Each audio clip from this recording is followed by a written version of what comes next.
Ni saa 12 saa za Afrika Mashariki, sawa na saa 11 Afrika ya Kati. Hujambo, karibu katika Amka na BBC kutoka idhaa ya Kiswahili ya BBC. Mimi ni Martha Saranga. Katika Amka na BBC asubuhi hii, ikiwa leo ni siku ya 12 tangu kuanza kwa vita vya Marekani na Israel dhidi ya Iran, jeshi la Marekani linasema limeharibu boti 16 za Iran zilizotumika kuweka mabomu ya baharini karibu na lango la Hormuz.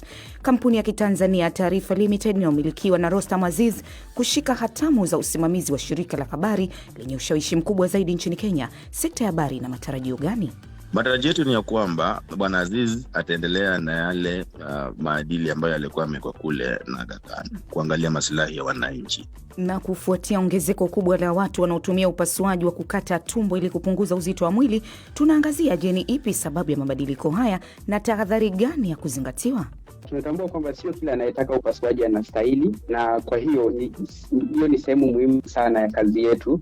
Ni kwamba tunahakikisha tunaangalia ni nini ambacho kinafaa kwa mgonjwa huyu.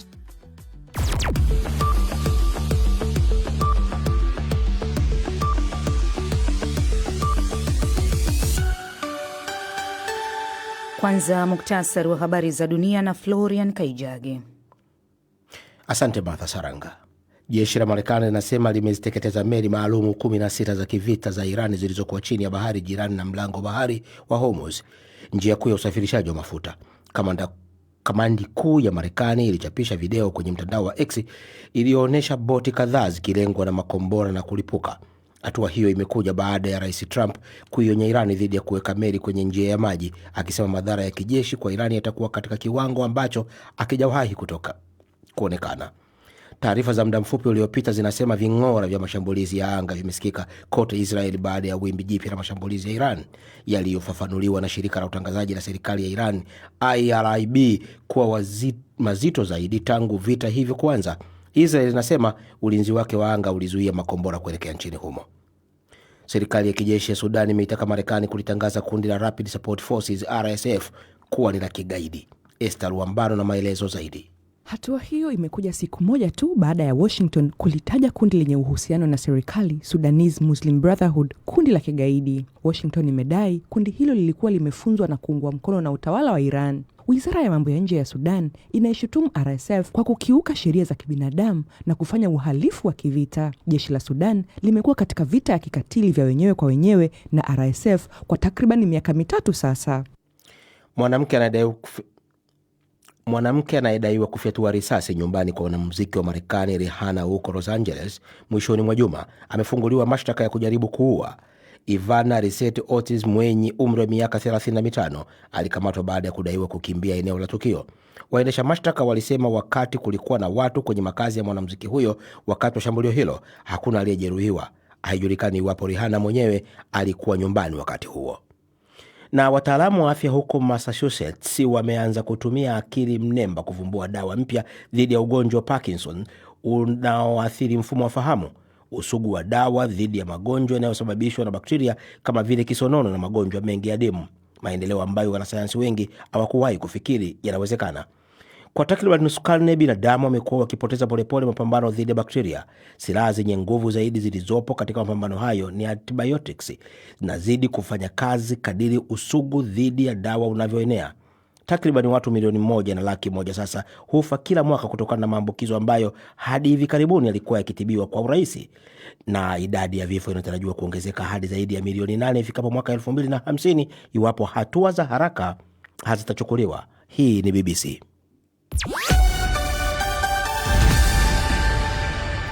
Muktasari wa habari za dunia umewasilishwa na Florian Kaijage. Unasikiliza Amka na BBC kutoka idhaa ya Kiswahili ya BBC. Matangazo haya yanasikika kupitia CGFM na Radio 1 nchini Tanzania, Voice of Karamoja nchini Uganda, Pamoja FM Kenya na Radio Muungano Beni katika Jamhuri ya Demokrasia ya Kongo. Pia unaweza kusikiliza matangazo haya kwenye mtandao wetu bbcswahili.com ama kwenye ukurasa wetu wa Facebook BBC Swahili. Mimi ni Martha Saranga. Ikiwa leo ni siku ya 12 tangu kuanza kwa vita vya Marekani na Israel dhidi ya Iran, jeshi la Marekani linasema limeharibu boti 16 za Iran zilizokuwa zikitumika kuweka mabomu ya baharini karibu na lango la Hormuz, ambayo ni njia muhimu ya usafirishaji wa mafuta duniani, taarifa ambayo ilisababisha bei ya mafuta kushuka kwa muda. Esther Luambano na taarifa zaidi.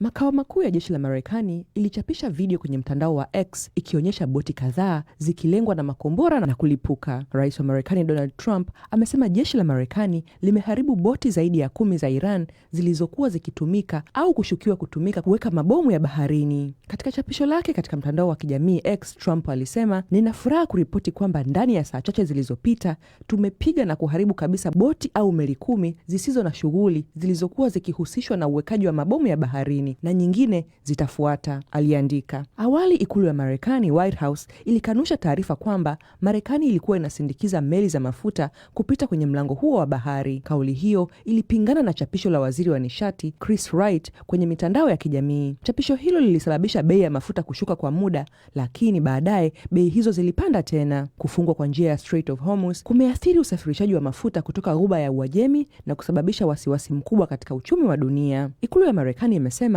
jeshi lake linaendelea kuharibu miundombinu ya utengenezaji wa makombora ya Iran. Msemaji wa ikulu Caroline Leavitt alisema ndege za masafa marefu aina ya B-2 Spirit zilitumia mabomu makubwa ya kupenya ardhini kulenga vituo vilivyojengwa chini kabisa ya ardhi. Marekani inasema mashambulizi ya makombora kutoka Iran yamepungua kwa 90% ikilinganishwa na mwanzo wa mapigano. Hata hivyo, nchi kama Israel, Qatar na United Arab Emirates zimeendelea kushambuliwa. Msemaji wa vikosi vya ulinzi vya Iran, Brigadier General Shekarchi, amesisitiza tena kuwa dhamira ya vikosi vya Iran ni kuendelea kulinda taifa na mipaka ya Iran pamoja na kuimarisha uwezo wake wa mashambulizi. Wakati huo huo, Saudi Arabia imesema imefanikiwa kuzuia makombora 6 ya balistiki yaliyokuwa yakielekea kwenye kituo cha kijeshi cha Prince Sultan Air Base mashariki mwa nchi hiyo. Ni Esther Luambano.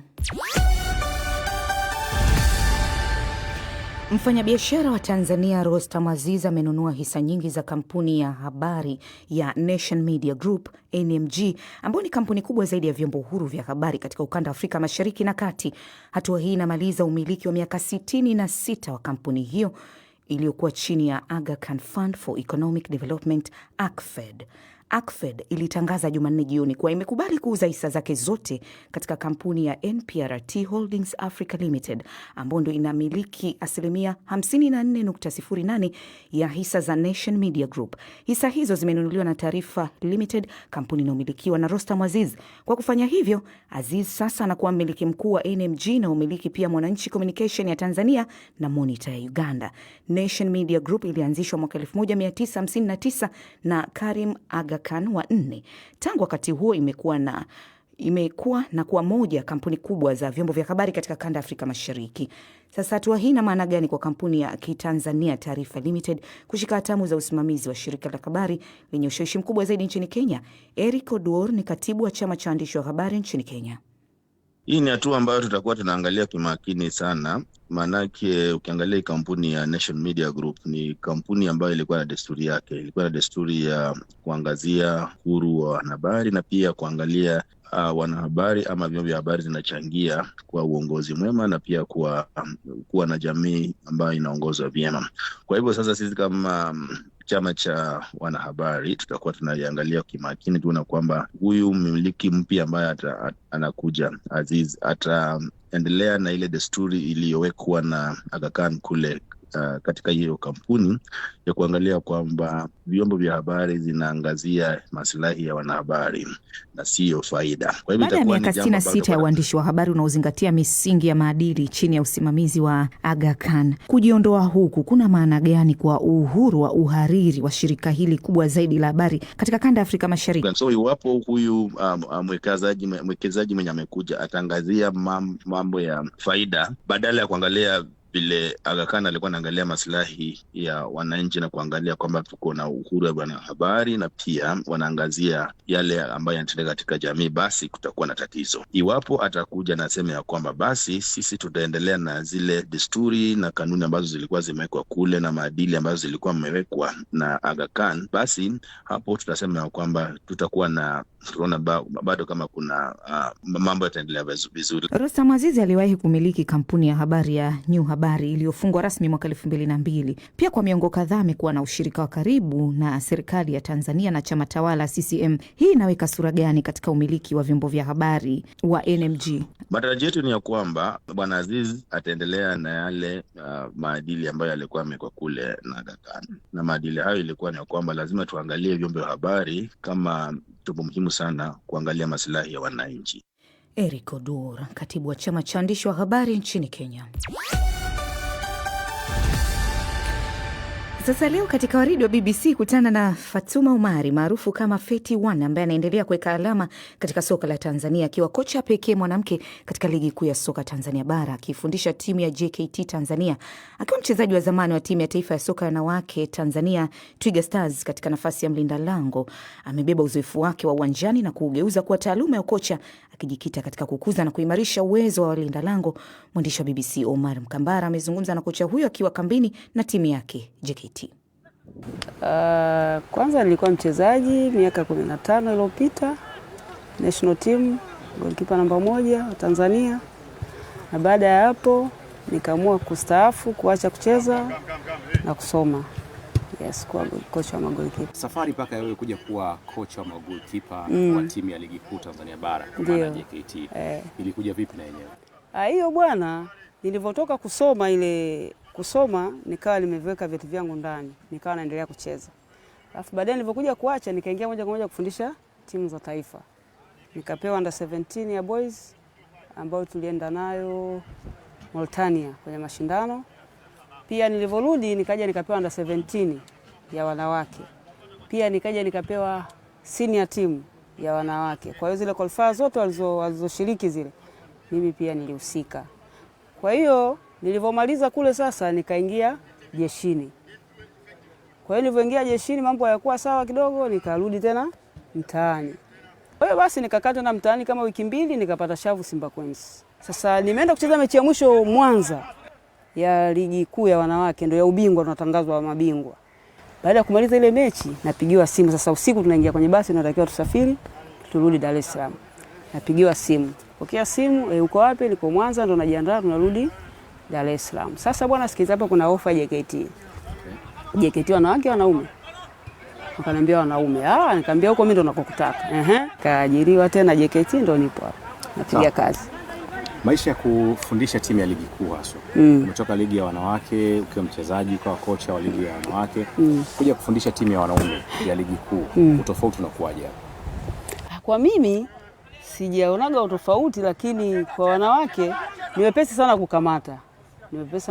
Japo kuwafundisha mpaka wakamate ni shughuli pevu. Wewe kuwa kocha pekee mwanamke kwenye ligi kuu Tanzania bara, inakupa unajisikiaje hasa kuwa ndo mwalimu pekee mwanamke kwenye ligi? Najisikia faraja kubwa sana, yani sana, kwa sababu niko peke yangu. Najisikia faraja kubwa sana. Tunaelekea viwanjani na Omari Mkambara. Shukrani Martha, na nianze na matokeo ya michezo ya raundi ya 16 bora ya UEFA Champions League ambako Bayern Munich hapo jana usiku waliweza kuibuka na ushindi mkubwa wa goli 6-1 dhidi ya klabu ya Atalanta ya kutoka kule nchini Italia, huko Atletico Madrid wakiwachapa Spurs kwa goli 5-2 na hivyo kuongeza pressure kubwa kwa kocha wa Spurs Igor Tudor, ambaye kuna taarifa zinasemekana huenda Spurs ikamfukuza kocha huyu licha ya kwamba amefundisha klabu hiyo kwa muda mfupi tu. Newcastle United walienda sare ya goli 1-1 na FC Barcelona, na huko basa wakipata goli lao dakika za jioni kabisa. Galatasaray wahuni kutoka Uturuki wakawashangaza Liverpool baada ya kuwachapa Liverpool kwa goli 1-0. Sasa leo kutakuwa na muendelezo wa michuano hii ya UEFA Champions League ambako Bayer Leverkusen atakuwa na waalika Arsenal, wakati Bordeaux na Glimt wakicheza na Sporting Club de Portugal. PSG ya pale nchini Ufaransa watakuwa wenyeji wa Chelsea. Real Madrid Los Blancos watakuwa wakipiga na The Citizen Manchester City. Huo ni muendelezo wa UEFA. Lakini katika mchezo wa tennis, nyota namba 1 kwa ubora duniani Aryna Sabalenka ametinga hatua ya robo finali ya michuano ya Indian Wells baada ya kupata ushindi dhidi ya Naomi Osaka kwa seti 2 ya 6-2 na 6-4 ndani ya dakika 80. Ilikuwa ni moja kati ya mechi kali ya mchezo wa mpira wa tennis. Na sasa Sabalenka atakwenda kuchuana na kati ya Victoria Mboko kutoka Canada au Amanda ambaye anatoka Marekani kwenye hatua ya robo finali, na wachezaji hawa wawili watakuwa wanakutana leo. Lakini sasa ni kujuze tu pia michezo ya NBA ambayo imetamatika hivi punde. Miami Heat ameweza kushinda kwa vikapu 150 dhidi ya vikapu 129 dhidi ya Washington Wizards. Houston Rockets ameshinda kwa vikapu 113 dhidi ya vikapu 99 vya Toronto Raptors. Lakini San Antonio Spurs yeye ameweza kushinda kwa vikapu 125 dhidi ya vikapu 116 vya Boston Celtics. Golden State Warriors hivi sasa yuko uwanjani ikiwa ni mapumziko, anacheza na Chicago ambako Chicago anaongoza kwa vikapu 57.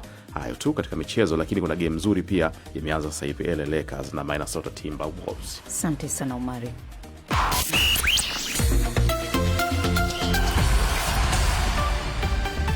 Habari kuu asubuhi hii. Ikiwa leo ni siku ya 12 tangu kuanza kwa vita vya Marekani na Israel dhidi ya Iran, jeshi la Marekani linasema limeharibu boti 16 za Iran zilizotumika kuweka mabomu ya baharini karibu na lango la Hormuz. Kampuni ya Kitanzania Taarifa Limited na umilikiwa na Rostam Aziz kushika hatamu za usimamizi wa shirika la habari lenye ushawishi mkubwa zaidi nchini Kenya. Na kufuatia ongezeko kubwa la watu wanaotumia upasuaji wa kukata tumbo ili kupunguza uzito wa mwili, tunaangazia je, ni ipi sababu ya mabadiliko hayo na tahadhari gani za kuzingatiwa? Hii ni BBC. Unasikiliza Amka na BBC kutoka idhaa ya Kiswahili ya BBC. Ni saa 12 na dakika 16 Afrika Mashariki, wakati ni saa 11 na dakika 16 Afrika ya Kati. Mimi ni Martha Saranga. Shambulio jipya katika vita kati ya Ukraine na Urusi limeripotiwa baada ya Ukraine kukishambulia kiwanda cha kijeshi katika mji wa Bryansk ulioko magharibi mwa Urusi, takriban kilomita 100 kutoka mpaka wa Ukraine. Picha na video zilizosambazwa mtandaoni zinaonyesha milipuko mikubwa na moto mkubwa ukiteketeza eneo kubwa jirani na msitu baada ya shambulio hilo. Florian Kaijagi na taarifa zaidi. Rais wa Ukraine Volodymyr Zelensky amesema shambulio hilo lililofanywa kwa kutumia makombora ya masafa marefu lilikuwa jibu kabisa kwa mashambulizi ya Urusi kwa mashambulizi yanayoendelea dhidi yao. Katika hotuba yake ya kila siku, Zelensky alisema wanajeshi wa Ukraine walilenga moja ya viwanda muhimu vya kijeshi vya Urusi ambacho kinazalisha vifaa vya kielektroniki na vipuli vinavyotumika kutengenezea makombora ya Urusi, makombora ambayo yamekuwa yakitumika kushambulia miji ya Ukraine. Kwa upande wake, Urusi imeishutumu Ukraine kwa kufanya kile ilichokiita shambulio la kigaidi katika mji wa Bryansk. Maafisa wa Urusi wanasema watu 6 wamefariki dunia huku watu 37 wakijeruhiwa katika shambulio hilo. Gavana wa eneo la Bryansk, Alexander Bogomaz, amesema majeruhi wamepelekwa katika hospitali ya mkoa huo kupatiwa matibabu. Ukraine ilisema mapema jana Jumanne kwamba mashambulizi ya Urusi ya hivi karibuni yamesababisha vifo vya watu 4 na kujeruhi wasiopungua 20 katika mji wa Sirovansk ulioko katika eneo la Donetsk, wakati majeshi ya Urusi yakisonga mbele kuelekea eneo hilo muhimu. Urusi inadai eneo la Donbas ambalo linajumuisha maeneo ya Lugansk na Donetsk mashariki mwa Ukraine ni sehemu ya Urusi licha ya kutokuwa na udhibiti kamili wa eneo hilo. Mustakabali wa Donbas ambacho ni kitovu kikuu cha mapigano bado ni suala kubwa linalozuia kufikiwa kwa makubaliano katika mazungumzo yaliyokwama kati ya Moscow na Kiev yanayosimamiwa na Marekani. Urusi imeonya kwamba inaweza kulichukua eneo hilo kwa nguvu iwapo Ukraine haitakubali kulikabidhi kupitia meza ya mazungumzo. Hata hivyo, Ukraine inakataa shinikizo hilo, ikisema kuachia ardhi kutahimiza zaidi serikali ya Kremlin kuendelea na mashambulizi. Licha ya mazungumzo kukwama, Rais wa Ukraine Volodymyr Zelensky amesema Marekani imependekeza duru nyingine ya mazungumzo kati ya Urusi na Ukraine ifanyike wiki ijayo. Zelensky amesema katika ujumbe wake wa sauti uliotumwa kwa waandishi wa habari kwamba mazungumzo hayo ambayo awali yalipangwa kufanyika wiki iliyopita katika Umoja wa Falme za Kiarabu yameahirishwa hadi wiki ijayo kwa pendekezo la Marekani, na mkutano huo unaweza kufanyika kati ya Uswizi na Uturuki. Taarifa yake Florian Kaijage. Miaka kadhaa iliyopita, kuwa na mwili au uzito mkubwa kwa wanawake ilikuwa mtindo nchini Kenya na Afrika kwa ujumla. Lakini sasa wembamba ndio mtindo mpya. Mtindo mpya pia umekuwa kufanya upasuaji kupunguza uzito wa mwili. Je, tunabadilisha kiwango na mtazamo wa urembo?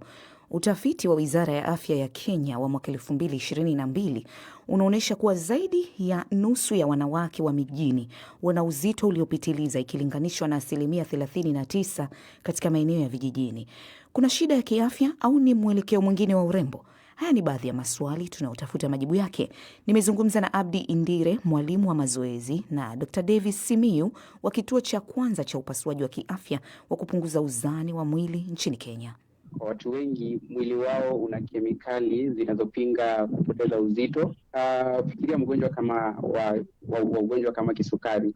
Hatumwambii tu afanye mazoezi zaidi, bali tunamtibu. Vivyo hivyo, kwa unene kupita kiasi, mazoezi na lishe bora ni muhimu sana, na sisi kama NBC tunazidi kufundisha kuhusu hayo. Lakini upasuaji unaingia kukubaliana na mambo kama hayo, na unakuwa kama na afya ya mtu tunaona kwamba iko hatarini. Bwana Indire, watu unaokutana nao kupitia njia ya mazoezi wanakueleza sababu gani hasa zinazowasukuma kutaka mabadiliko haya ya miili yao kwa njia hii ya asili? Wakati mwingine unapata ni shughuli za urembo kidogo hapa na pale, alafu pia mambo ya uzito ukiwa juu sana, kuna matatizo mengi huwa yanamkumba huyo client, in short huyo client. Kama mfano unapata labda ataanza kupata matatizo ya lower back pain, knee pain, kwa sababu uzito uko juu sana. So lazima wakati mwingine anaweza fanyia upasuaji, alafu baadaye uzito ukianza kupungua atafanya mazoezi hapa na pale. Dr. Davis, ni watu wa aina gani wanaowasili katika kliniki yenu ya bariatric hapo Nairobi? Ni wagonjwa ama watu wanaotaka urembo zaidi? Unapata ni watu wanasumbuliwa na magonjwa kama ya kisukari, shinikizo la damu, maumivu ya mifupa kama mwenzangu alivyotaja pale. Unapata wengine wana matatizo ya kupumua, hata wengine wana matatizo ya uzazi. Unapata wengine wanakuja kwa sababu za jamii au kwa sababu ya sura ama kwa sababu ya shinikizo la mitandao ya kijamii. Kitu ambacho tunafanya, kazi yetu ni kuelewa kwa nini mgonjwa ama huyu mtu ambaye amekuja anataka upasuaji, na kama na tunamweleza, tunaangalia kama ni njia sahihi kwake. Tunatambua kwamba sio kila anayetaka upasuaji anastahili, na kwa hiyo ni sehemu muhimu sana ya kazi yetu. Ni kwamba tunahakikisha tunaangalia ni nini ambacho kinafaa kwa mgonjwa huyu. Kuna watu ambao hawawezi kufanya mazoezi hadi wafanyiwe upasuaji. Wewe umeshuhudia nini katika ukumbi wa mazoezi? Kuna wakati mwingine unapata kama yule mtu hakuna mfano ashafanyiwa upasuaji, kuna vile anaanza mazoezi taratibu. Baada labda wiki karibu 6-8 anaanza sasa mazoezi kama watu wengine wa kawaida, ila tutakuwa tunaangalia akisha-approviwa na daktari. Hiyo mambo ya check-up, atakuwa anaenda check-up muda baada ya muda na anaendelea na mazoezi, ndio isije ikaleta matatizo baadaye. Swala linaloulizwa ni ikiwa upasuaji ni salama na matokeo yake yatadumu kwa muda gani. Kuna onyo kwa wanaofanyiwa upasuaji au wanaishi maisha kama kawaida? Ningependa kusema kwamba upasuaji huu ni salama sana kwa sasa, na hata unapoangalia takwimu, hatari ya kifo ni chini ya 0.1. Hiyo inamaanisha mtu mmoja kati ya 1000.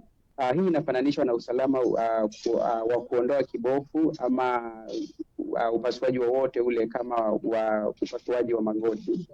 Lakini lazima tuwe wazi kwamba upasuaji wenyewe ni sehemu ndogo tu ya safari hii ya kupunguza uzito wa kupita kiasi. Baada ya upasuaji, mgonjwa lazima abadilishe maisha yake yote.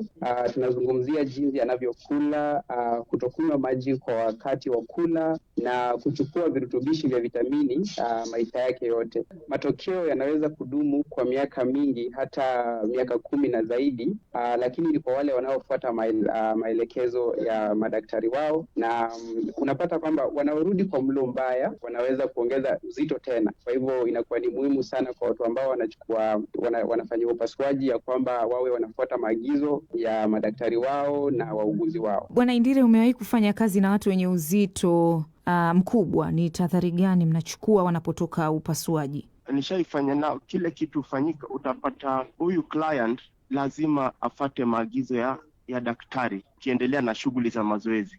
Asianze kufanya mambo bila anafikiria kando na madaktari. So lazima atakuwa anafanya mazoezi, labda muda fulani ikishatengwa ya kwenda kuangalia daktari amchunguza aone vile hali yake inaendelea. Wakati ukifika anaenda kuona daktari. Akija analeta report vile ameambiwa hivi na hivi na vile. So tutafanya kazi mambo ya fitness trainer na daktari na huyu client. lazima tutafanya kazi pamoja. Ni imani gani potofu zaidi ambayo watu bado wanayo kuhusu taratibu za kupunguza uzito kwa njia ya upasuaji, Dr. Davis, kama mwanzilishi wa upasuaji wa kiafya wa kupunguza uzito wa mwili nchini Kenya? Imani kubwa ambayo ni potovu sana, ambayo tumekuwa tukisikia ni kwamba ukifanyiwa upasuaji utapungua uzito bila kufanya kitu kingine. Ningependa kusema kwamba hiyo si kweli, kwa sababu upasuaji ni zanaa tu, si uvumbuzi wa haraka. Imani nyingine potovu labda ningependa kuongezea ni kwamba unapata watu wanasema kwamba upasuaji ni wa matajiri tu. Tunajua gharama ni tatizo, lakini kuna chaguzi mbalimbali, na sisi kama Nairobi Bariatric Center tunaeleza kwa kila mtu. Unapata wakati mwingine pia watu wanasema kwamba upasuaji ni wa hatari sana na haukuweza kufanyika Kenya. Tunasema kwamba tunafanya upasuaji huu kwa viwango vya kimataifa. Tuna timu ya madaktari na wauguzi ambao wana uzoefu zaidi, na unapata hata tumefanya upasuaji zaidi ya 6,000 zilizofanyika. Imani nyingine ambayo ni potovu, unapata kwamba unaambiwa kwamba unapoteza uzito tu kwa sababu tumbo lako lililokuwa limekuumiza sasa limetolewa. Sivyo, upasuaji huu unafaa kukusaidia, unabadilisha homoni ambazo zinadhibiti njaa. Kwa hivyo inaelekea kumsaidia mtu katika kudhibiti uzito ama unene wa kupita kiasi. Bwana Indire, hayo mawazo yako sawa kabisa, maana hii shughuli ya upasuaji na mambo ya uzito wa mtu, utapata kama hawezi njia nyingine ama nyingine hapa na pale, kama hawezi kufanya upasuaji huenda yakamletea matatizo baadaye. Lakini akishafanya upasuaji alafu ataangalia vile anakula chakula, vile atafanya mazoezi, haya mambo yatamsaidia kwa muda mrefu sana. Ni kigezo gani tunaweza kutumia ili kujua kwamba njia tunayochagua ya kupunguza ama kuongeza uzito ni salama? Hili ni swali la muhimu sana kwa wakati huu wa mitandao ya kijamii. Swali la kwanza ni, je, mbinu hiyo inakuambia kupoteza uzito haraka sana? Unapata mbinu zingine ambazo zinatangazwa kwa mitandao, unaambiwa kwamba unapoteza kilo 10 ndani ya wiki moja. Hiyo ni dalili ya hatari. Tunajua kwamba mwili wa binadamu haupotezi uzito salama haraka hivyo. Kigezo cha pili ambacho mtu unaweza tumia ni, je, kuna daktari au mtaalamu wa lishe anayekusimamia? Kama jibu lako ni hapana, ama unasema kwamba umeona tu TikTok ama uko Instagram, simama na ufanye uchunguzi zaidi. Kigezo cha tatu ni, je, mbinu inakuambia kuacha kula kabisa au kutumia dawa ambazo hazijaidhinishwa? Hiyo ni hatari na unafaa kuichunguza kabisa. Jambo ambalo unafaa kufanya la muhimu sana ni kuzungumza na daktari wako kwanza, alafu ndipo utafanya uamuzi kwa usaidizi wake. Abdi Indire, una mawazo ya tofauti hapo? Kwa njia yoyote ama njia yoyote lazima tufanye kazi pia na daktari, ndio wakati mwingine ndio atuelekeze ile njia inafaa, kuliko kujiamulia mambo yako ile umeona TikTok ama Instagram. Watu wako na mambo mengi sana, kwa hivyo mwishowe ni wewe binafsi. Mambo ya TikTok na nini achanayo, fanya kazi na daktari na wale watu wako na elimu kuhusu mambo ya kupunguza uzito na mambo mengine hapa na pale. Abdi Indire, mwalimu wa mazoezi, na Daktari Davis Simiyu wa kituo cha kwanza cha upasuaji wa kiafya kupunguza uzani wa mwili nchini Kenya. Asante sana. Jisto Malila kutoka Mbeya, Tanzania, unasema kupunguza uzito wa mwili kwa njia ya asili, mfano mazoezi, ni sahihi zaidi, lakini kwa kuzingatia ushauri wa kitaalamu. Jafari Kopo, asante kwa kutusikiliza kutoka Moshi. Selemani Kondo unatusikiliza kutoka Dar es Salaam. Sasa msikilizaji, usiache kusoma taarifa mbalimbali katika tovuti yetu bbc.com/Swahili. Umari Mkambara amesimamia matangazo haya, Florian Kaijage mhariri, mitamboni Esther Luambano, mimi ni Martha Saranga. Sote tunakutakia asubuhi njema.